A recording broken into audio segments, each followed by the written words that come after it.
నమ శివాయ. ఓం నమో వెంకటేశాయ.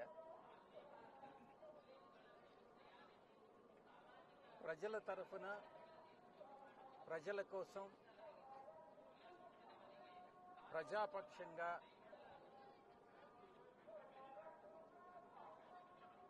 ప్రజల గొంతుక వినిపించేందుకు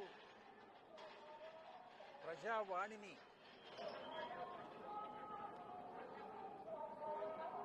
అటు పార్లమెంటుకు కానీ అసెంబ్లీలకు కానీ తీసుకెళ్లేటటువంటి ఒక మంచి సదుద్దేశంతో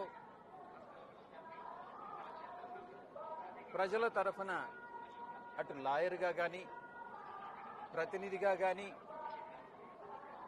ఒక రాజకీయ పార్టీని స్థాపించి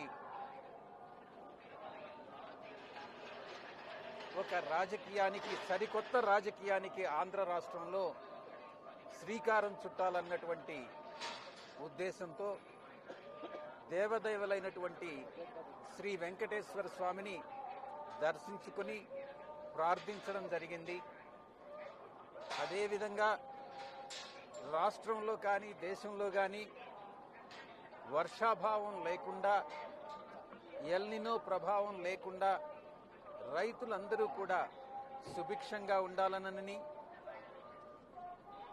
ఆహార కొరత, ఫుడ్ సెక్యూరిటీ ప్రాబ్లం అన్నటువంటిది లేకుండా ఉండాలనని కలియుగ దేవుడైనటువంటి వెంకటేశ్వర స్వామిని ప్రార్థించడం జరిగింది.